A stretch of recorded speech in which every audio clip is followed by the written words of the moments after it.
Beloved, for generations humanity has searched for a way to touch the infinite. We have prayed for it, worked for it, fasted for it, visualized it, begged for it, and still the heart is restless. Still the mind wanders. Still the soul whispers, there must be something more. In our modern age, two powerful streams have risen in the spiritual landscape. One is old, familiar, wrapped in ancient rituals and doctrines. The other is new, radiant, filled with bright slogans about energy, vibration, and manifestation. And yet, if you look deeply, you will find that both streams, though sincere, often leave the seeker standing in the same place, longing, searching, reaching outward for what already lives within. So today, we must come together in stillness to examine this question. What is the reality behind Christ consciousness? Not as the world defines it, not as religion frames it, not as modern spirituality markets it, but as the infinite revealed it to those who are ready to hear. You see, my friends, the spiritual world today is filled with noise. Everyone speaks of awakening. Everyone speaks of power. Everyone speaks of secrets, techniques, frequencies, codes. But very few speak of the one truth that dissolves all, seeking the truth that Christ. Consciousness is not something to attain. It is something to recognize, something to awaken to, something to remember. It is not distant. It is not hidden. It is not reserved for saints, masters, mystics, or some chosen few. Christ consciousness is the very essence of your being, waiting patiently behind every thought, every fear, every desire, every attempt to improve your life by human means. Yet, because we do not understand the nature of this presence, we turn outward. Some turn toward religion, hoping the right prayer will move God's hand. Some turn toward manifestation, hoping the right technique will bend the universe to their will. But listen carefully. Both approaches begin with the same fatal assumption that God and man are separate. And wherever the belief in separation exists, the experience of lack must follow. The religious mind says, God is out there, I must reach him. The metaphysical mind says, power is out there, I must attract it. But the awakened mind, the mind illuminated by Christ consciousness, gently whispers, I and the Father are one. Ah, there it is, the truth that silences all striving. Today, let us set aside the outer forms, the arguments, the doctrines, the systems. Let us set aside the desire to fix life, improve life, manipulate life, for Christ consciousness does not come to those who grasp at the world. It comes to those who release the world and discover the kingdom within. The purpose of our time together is simple: to reveal why modern manifestation and traditional religion both fail to satisfy the soul, and why Joel Goldsmith pointed to a higher way, a way not of attraction, not of obedience, but of recognition. You are not here to learn how to pull blessings toward you. You are here to discover that the source of all blessings has never been absent for a single moment. You are not here to harness divine power. You are here to realize that divine power is the substance of your own being. You are not here to find Christ consciousness. You are here to awaken to what you already are. So as we begin, let us rest in this simple truth. What you seek is seeking to reveal itself through you, not tomorrow, not after years of disciplines and affirmations, but now, in this very moment, if you will but become still enough to hear. Now, beloved, having set the foundation, let us step forward into the next understanding. The two great misunderstandings that have shaped humanity's search for God. Beloved, let us now look with honesty and quiet clarity at the two great misunderstandings that have shaped humanity's spiritual life for centuries. These misunderstandings are not born of malice nor of ignorance, but of the innocent belief that God is separate from us. From this one assumption, the entire fabric of confusion is woven. The first misunderstanding is this: that spirit is a tool, something you use to acquire what you desire. This is the foundation of modern metaphysics and the countless manifestation systems that flood our world today. They speak of the universe as a mechanism, of consciousness as a lever, of prayer as a technology. And so the seeker begins to treat the infinite as a cosmic vending machine. Give me the right affirmation, and I will get the right result. Yes, give me the correct vibration, and the universe must deliver my request. Give me the secret technique, and I will finally have what I lack. But listen gently. Any attempt to use God instantly reveals the belief that God is missing, distant, unavailable. And the moment you believe God is absent, lack must appear in your experience. Spirit cannot be used. Spirit cannot be manipulated. Spirit cannot be summoned.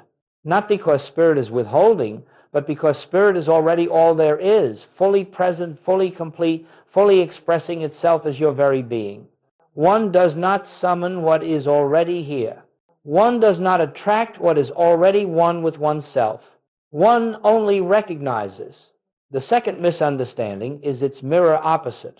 If the first treats God as a tool, the second treats God as a reward. Here lies the structure of traditional religion. The seeker is told, live correctly, and God may bless you. Obey the commandments, and God might protect you. Be worthy, and God will give you what you need.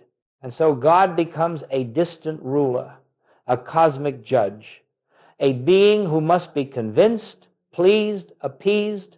The spiritual life becomes a long performance, an attempt to earn divine favor.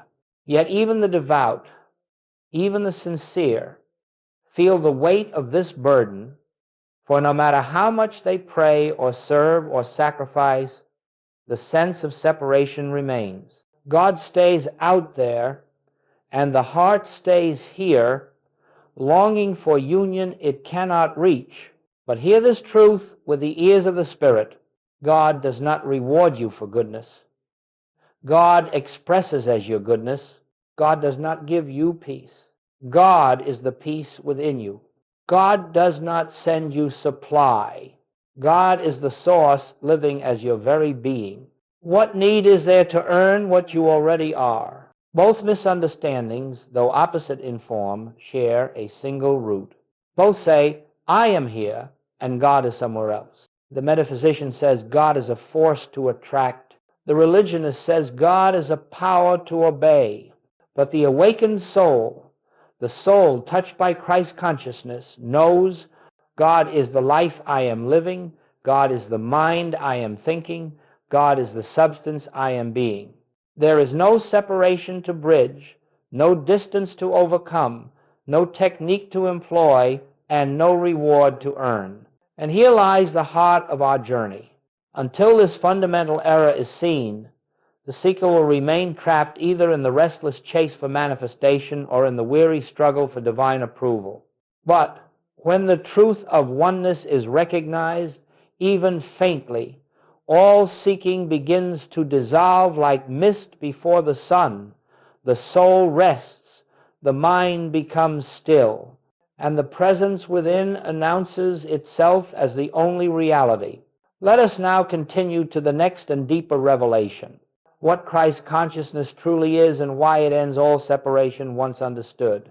Beloved, having seen the two misunderstandings that keep the seeker wandering in circles, using God as a tool or striving for God as a reward, we can now come to the heart of the matter.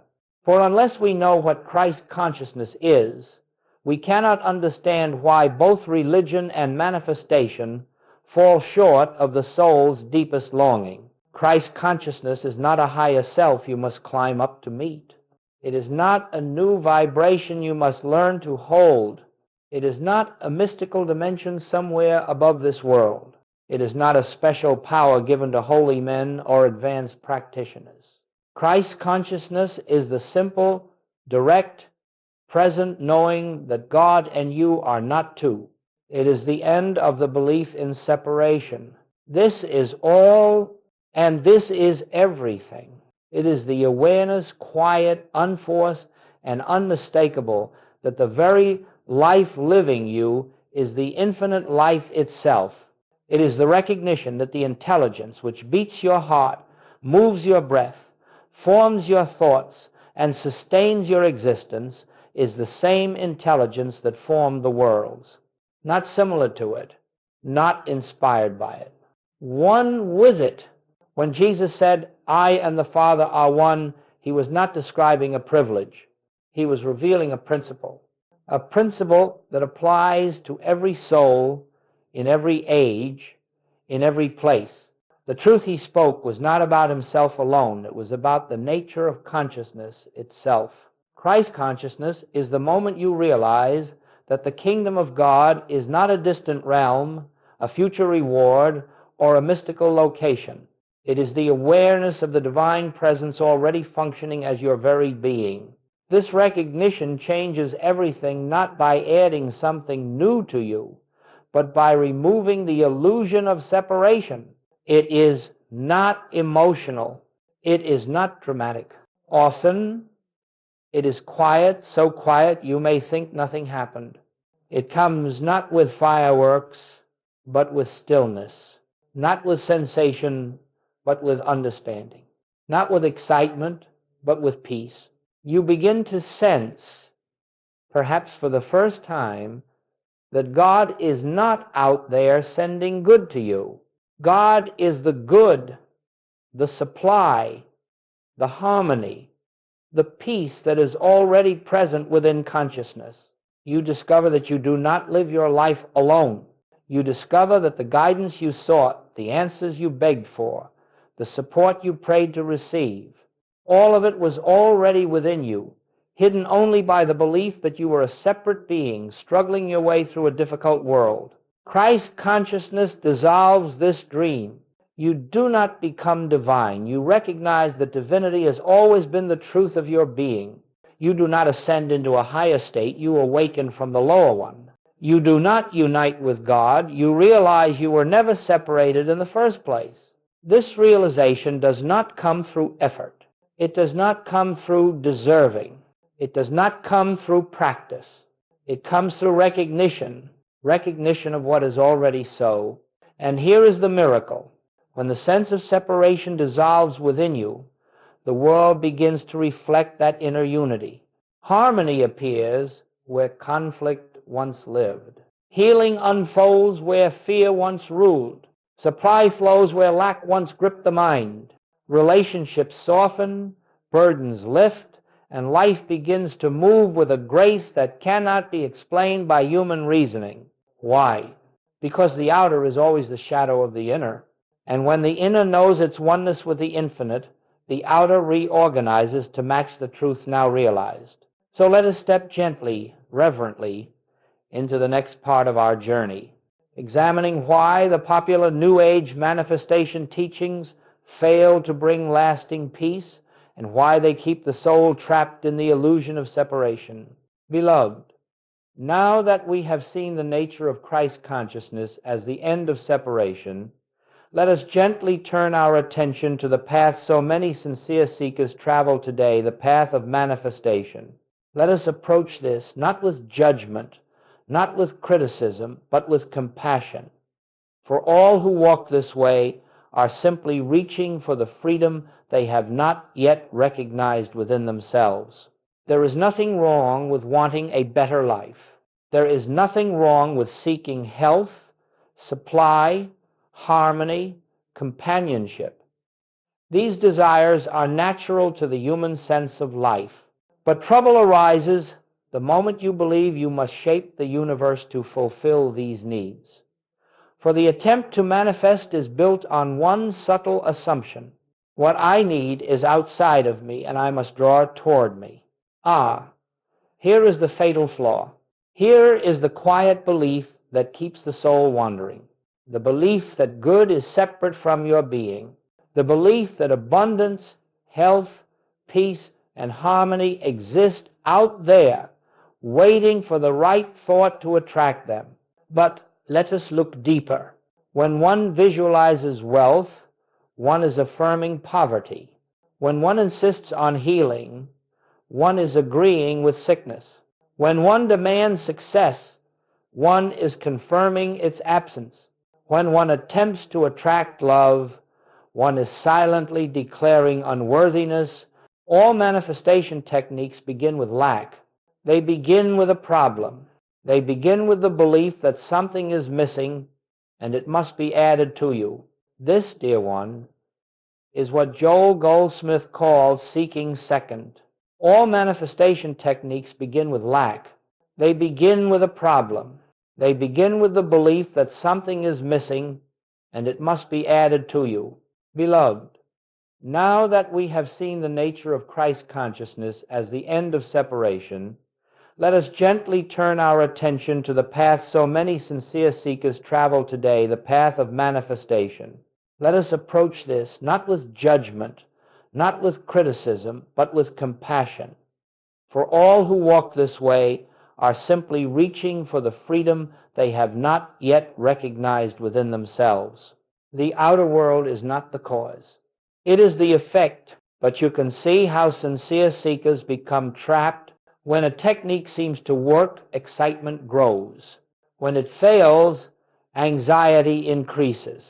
And because the method rests entirely upon mental effort, the seeker becomes exhausted trying to maintain the right thoughts, the right energy, the right vibration. Manifestation is labor. Recognition is rest. Manifestation attempts to control the world. Recognition reveals the world to be the expression of consciousness. Manifestation tries to fix life. Recognition sees that life is already whole. Manifestation says, I will change my thoughts to improve my experience. Recognition says, my experience is the shadow of the truth I acknowledge. Do you see the difference? One approach depends on human will. The other rests in divine realization. One approach strives to get. The other awakens to what already is. Joel Goldsmith discovered something profound. Whenever you attempt to make something happen, you declare the absence of God in that situation. And wherever you declare God absent, you will experience lack, fear, frustration, and delay.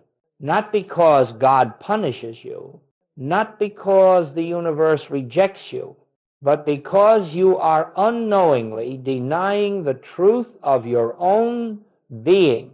Spiritual supply does not come through attraction. It is revealed through recognition. Healing does not come through force. It unfolds when the illusion of separation dissolves.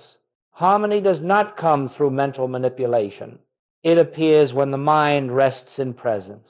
And so, beloved, the entire structure of manifestation collapses under the weight of its first assumption that the good you seek is separate from you. This is the trap of seeking second, trying to adjust the outer world without first acknowledging the inner reality.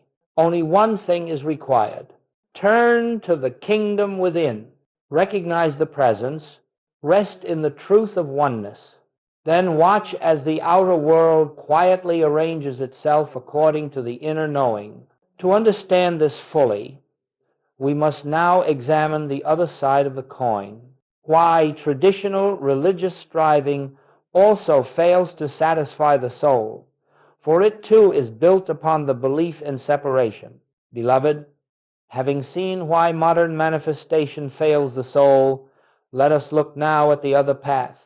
Humanity has walked for centuries the path of traditional religion. And again, let us look with compassion. For those who turn to religion, do so out of sincere longing, sincere devotion, sincere desire to know God. Their hearts are earnest.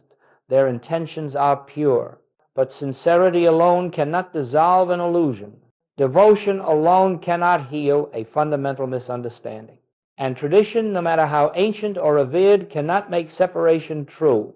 The religious seeker has been taught for generations that God is a being outside of themselves, a father in the sky, watching, judging, rewarding, withholding, a God who must be pleased, a God who must be obeyed, a God who may intervene if one prays hard enough, believes strongly enough, sacrifices deeply enough. So the seeker lives with a constant inner tension, a quiet fear, an unspoken question: am I worthy? Am I good enough? Have I done enough to earn God's blessing? This is not spiritual living. This is spiritual striving. The religious mind imagines God as distant, separate, beyond reach, and therefore it lives as a beggar, hoping, pleading, bargaining. Lord, hear my prayer. Lord, send your healing. Lord, give me strength. But listen gently, my friend. The moment you ask God to come to you, you have denied the truth that God is already within you. The moment you pray to an external deity, you have forgotten the one who is living your very breath. The moment you imagine yourself apart from the divine, you create a gulf that no amount of devotion can bridge.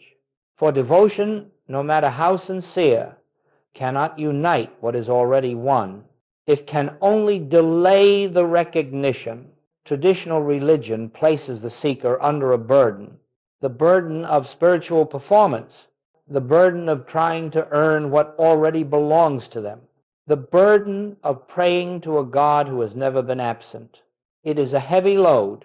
It wears down the mind. It exhausts the heart. And yet, even the most faithful often find that their prayers echo back in silence, not because God is withholding, but because the prayer begins with the false belief that God is somewhere else. Joel Goldsmith discovered the liberating truth. God is not a reward for obedience. God is the substance of your being.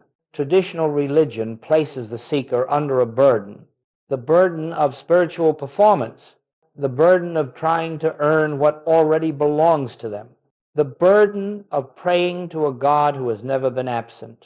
It is a heavy load. It wears down the mind. It exhausts the heart. And yet, even the most faithful often find that their prayers echo back in silence, not because God is withholding, but because the prayer begins with the false belief that God is somewhere else. You cannot earn what you already are. You cannot persuade the presence. You cannot convince the infinite. You can only awaken to it. And so both paths, the modern metaphysical path and the ancient religious path, share one root error: the belief that God and man are separate. Until this truth dawns, the sincere religious seeker remains outside the gates of a kingdom that is not locked merely unseen, and thus neither can bring the peace, the healing, the supply, the guidance that the soul seeks. For these do not come through reaching outward. They flow naturally when one turns inward and recognizes the presence already living as themselves. Now that we have seen the limitations of both extremes, we may step into the true heart of this teaching, the radical middle way. Joel Goldsmith revealed the way of recognition, not manipulation, the way of oneness realized, not oneness attained. Beloved, having seen why both the path of manifestation and the path of religious striving fail the seeker, let us now turn toward the true spiritual way, the way Joel Goldsmith lived, taught, demonstrated, and proved. It is not the way of effort. It is not the way of techniques. It is not the way of belief. It is the way of recognition. Recognition is the turning point. It is the moment the heart stops reaching outward and begins to awaken inward. It is the moment the mind stops grasping and begins resting. It is the moment the soul hears a quiet truth and knows, perhaps for the first time, the entire spiritual journey has been an illusion because I have never been separate from God. What makes this path radical is not that it is new. It is radical because it removes every structure the ego depends upon.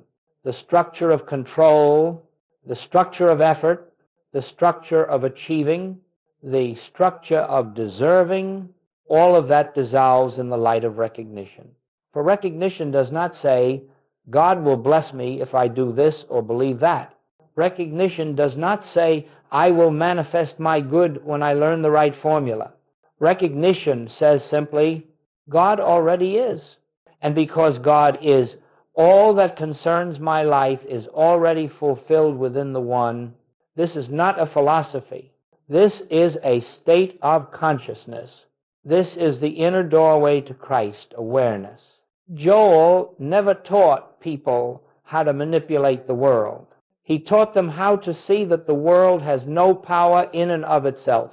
He never taught people how to attract things. He taught them how to recognize that all supply flows from the infinite that is already within. He never taught people how to get healing. He taught them how to see that wholeness is the nature of spiritual being. All of that dissolves in the light of recognition. For recognition does not say, God will bless me if I do this or believe that. Recognition does not say, I will manifest my good when I learn the right formula. Recognition says simply, God already is. And because God is, all that concerns my life is already fulfilled within the One. And this is why he also said, you cannot bring God to a situation. For God is not outside of anything.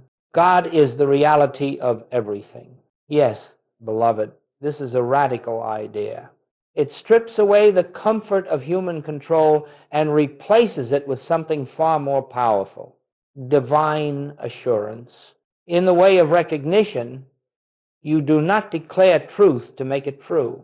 You declare truth because it is true. You do not affirm good to make good appear.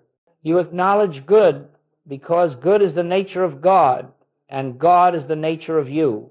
You do not visualize perfection to attract it. You rest in perfection because it is the eternal condition of your being. Recognition is a seeing. Recognition is an unveiling. Recognition is an inner opening through which the presence announces itself, sometimes softly, sometimes suddenly, but always unmistakably. And what does this recognition reveal? It reveals that the very consciousness with which you listen to these words is the same consciousness that formed the stars. It reveals that the peace you long for is not something you must earn. It is the foundation of your existence. It reveals that the supply you seek is not dependent on effort or fortune. It flows from the infinite invisible. It reveals that the healing you pray for is not something to be achieved. It is the truth already established in spirit. It reveals that the harmony you desire with others is not a negotiation between personalities. It is the natural expression of oneness realized. In the way of recognition, you stop trying to change the world. You stop trying to fix the world. You stop trying to arrange the world. Instead, you turn within, you become still, and you see that all change flows from the inner to the outer. All healing flows from the invisible to the visible. All supply flows from the infinite to the manifest. And then something beautiful occurs. Life begins to move effortlessly, not because you control it, but because you no longer interfere with the grace that has always been guiding it. This is Joel Goldsmith's radical middle way. Not manifestation, not obedience, not belief, not mental effort, but recognition of truth. And now, having seen this path, we may move naturally into its practical application. How to walk this way in the midst of daily life. How to turn from seeking second to seeking first. And how to make recognition the foundation of your entire spiritual life. Beloved, now that the foundation has been laid, now that we understand the illusion of separation, the futility of outward seeking, and the quiet majesty of recognition, we may gently turn toward the practical application of this truth. For truth is not merely to be admired, it is to be lived. It is to become the atmosphere in which you think, breathe, act, and rest. The infinite way is not a system of techniques. It is not a set of affirmations. It is not a ritual to perform. It is not a mental exercise. It is simply this: the continual return to the awareness of the presence within. This return is so gentle that the human mind overlooks it. It is so simple that the intellect dismisses it. It is so quiet that the world cannot perceive it. And yet, it is the very power that dissolves fear, heals the body, restores harmony, and reveals supply. Let us walk through this living recognition step by step, not as a formula, but as a movement of consciousness. 1. Be still. Let the world rest outside the door of awareness. Let us walk through this living recognition step by step, not as a formula, but as a movement of consciousness. It is simply this: the continual return to the awareness of the presence within. Before anything else, the soul must learn the sacred art of stillness. Stillness does not mean the absence of thought. It means the absence of striving. It means the willingness to lay down the burden of trying to fix your life, understand your life, or direct your life. This stillness is the open window through which grace enters. In this quiet, gently bring awareness to the truth. There is one presence, one power, one life. And that life is the substance of my being. You do not say this to convince yourself. You say it to recognize what is already so. This simple acknowledgement is the beginning of spiritual vision. It is the moment the veil begins to thin. Release the problem. Let appearances be what they are. Do not fight the appearance. Do not deny it. Do not treat it as something to be corrected, whether it is a financial concern, a health challenge, a relationship conflict, or an inner fear. Let it be. For the moment you attempt to fix it, you declare it real. And the moment you declare it real, you bind yourself to it. Instead, rest in the quiet recognition: this problem has no power of its own. Only God is power. You shift your attention from shadow to light. Cat. Rest in the presence. Let divine intelligence do the work. Here lies the heart of the practice. You do not speak to God. You listen for God. You do not request. You become receptive. You sit in the silence, not trying to think truth, but allowing truth to reveal itself. You rest without strain in the awareness that there is an infinite presence always functioning as your life. This is the practice of the presence, not effort, not concentration, not manipulation, but resting in what already is. 5. Wait for the inner shift, the softening, the opening, the knowing. At first, you may feel nothing. This is normal. For years, the mind has been conditioned to solve problems by force, to seek outward, to fear.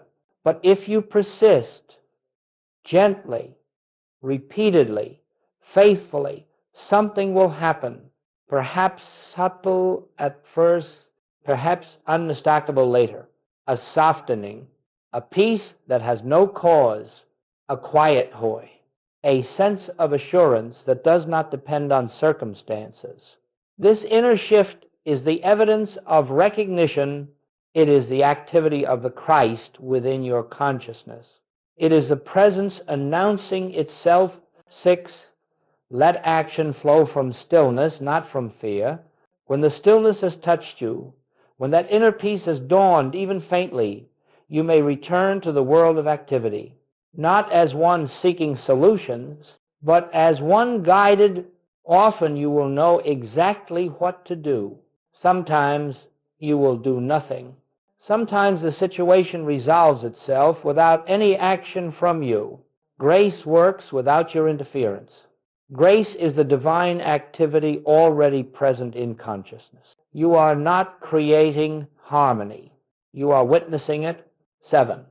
Return. Often make recognition your spiritual home. This is not a one-time event. This is a way of being. You return throughout the day, in moments of quiet, in pauses between tasks, in the midst of challenges, before decisions, after victories, during sorrows. You return again and again to the presence, and with each return, the illusion of separation dissolves a little more. With each return, the false self fades. With each return, the Christ within becomes your identity, your refuge, your guiding light. Beloved, this is the practical method, not to manifest, not to force, not to manipulate, but to recognize truth. It is simple, it is gentle, it is immediate, and it brings a transformation no technique can produce. Now that we have seen how to practice recognition, we may proceed naturally into the fruit of this practice. What happens when you stop using God and begin living from God, when grace becomes the governing principle of your life? Beloved, once the practice of recognition becomes the atmosphere of your being, once you cease reaching for God and begin resting in God, you will witness a transformation so natural, so quiet, so unforced, that you may not at first realize its magnitude. For grace does not enter with noise. It does not enter with drama. Grace appears the way dawn appears, not through effort, but through inevitability. Let us look gently at the fruits of this shift, not as promises, not as rewards, not as goals, but as the natural outworking of the divine presence realized. 1. Peace becomes your foundation, not your desire. Let us look gently at the fruits of this shift, not as promises, not as rewards, not as goals, but as the natural outworking of the divine presence realized. But when you stop using God and begin living from God, something profound happens. Peace becomes the atmosphere you live in. This peace is not the absence of difficulty. It is the presence that dissolves the weight of difficulty. It is a stillness untouched by outer events. It is the quiet realization that nothing real can be threatened because God is the essence of your being. Peace does not come, peace is revealed. 2. Harmony appears where struggle once stood. When the mind is filled with fear and striving, even simple tasks feel heavy. When the mind rests in presence, harmony unfolds of its own accord. You will notice relationships softening, not because others have changed, but because you are no longer meeting them with the ego's weapons of fear, judgment, or expectation. You will notice cooperation appearing effortlessly. You will notice the right people entering your life at the right time. You will notice that problems which once seemed immovable dissolve with surprising ease. This is not coincidence. This is not luck. This is the reflection of inner harmony. 3. Supply flows without anxiety or strain. When you live as a separate self, supply feels fragile. You depend on the world to give you what you need. You fear that what you have can be taken away. You try to control the channels.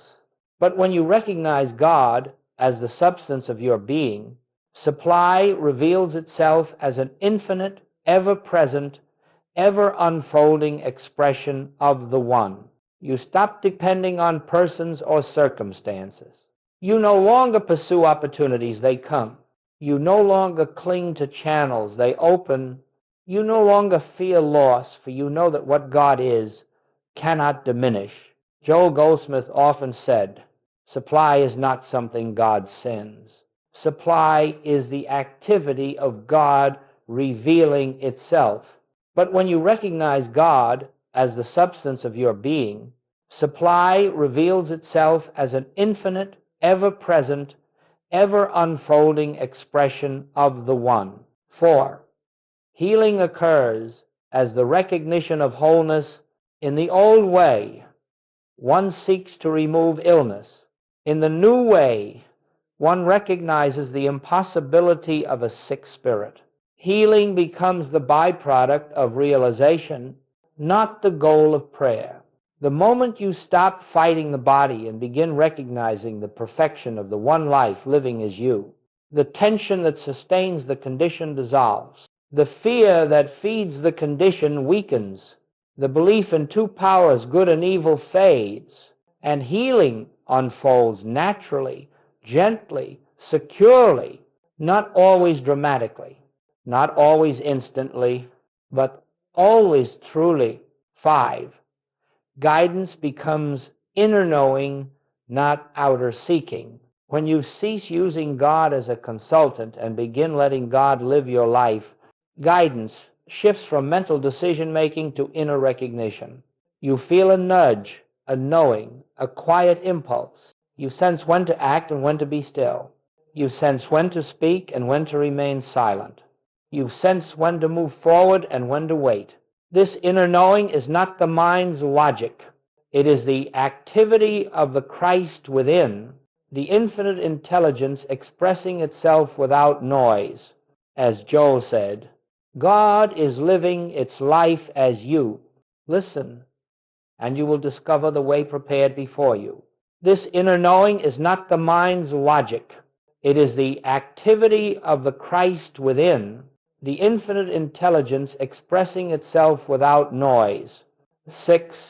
Life becomes a flow, not a fight. The greatest shift in spiritual realization is this. Life ceases to feel like something you must manage. You act, but without strain. You plan, but without fear. You work, but without anxiety. You move, but without inner resistance. The ego's grip relaxes. The nervous system softens. The heart rests, and you discover that the presence you sought to use has always been the presence that carries you. This is the fruit of recognition. This is the life lived from God, not toward God, not trying to reach God, but resting in God as the foundation of being.